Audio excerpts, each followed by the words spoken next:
Тилдин айкындоочу мүчөлөрүнүн дагы бири толуктооч болуп саналат.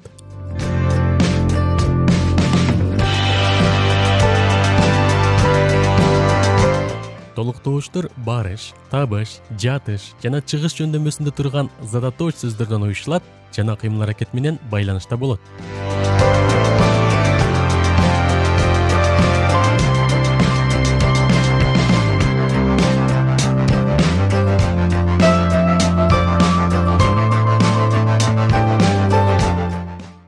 Мисалы, кече сейил бактан жоомартты көрдүм.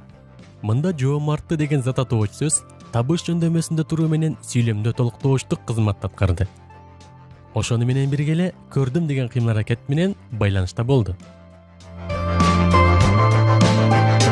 Гүлгө задатооч сөзү барыш жөндөмөсүндө болгондугу үчүн сүйлөмдө толуктооч болуп түштү жана конду деген кыймыл-аракетти билдирген этиш сөзү менен байланышта болду.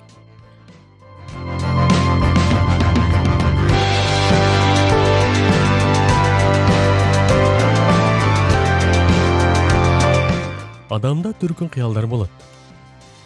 Адамда задатооч сөзү жатыш жөндөмөсүндө болуу менен болот деген кыймыл-аракетти билдирген этиш сөз менен маанилик байланышта болду. Ошонун негизинде сүйлөмдө толуктооч болуп түштү.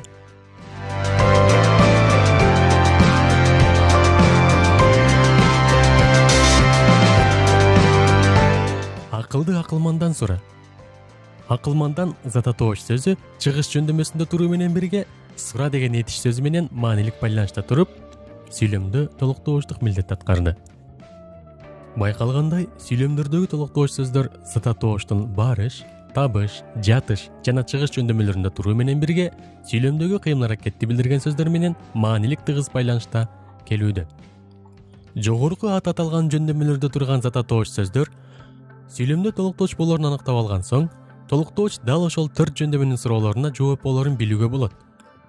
Кимди, эмнени, кимге, эмнеге, кимде, эмнеде, кимден, эмнеден, кимдерден, эмнелерден, кимдерди, эмнелерди, кимдерден, эмнелерден, кимдерде, эмнелерде.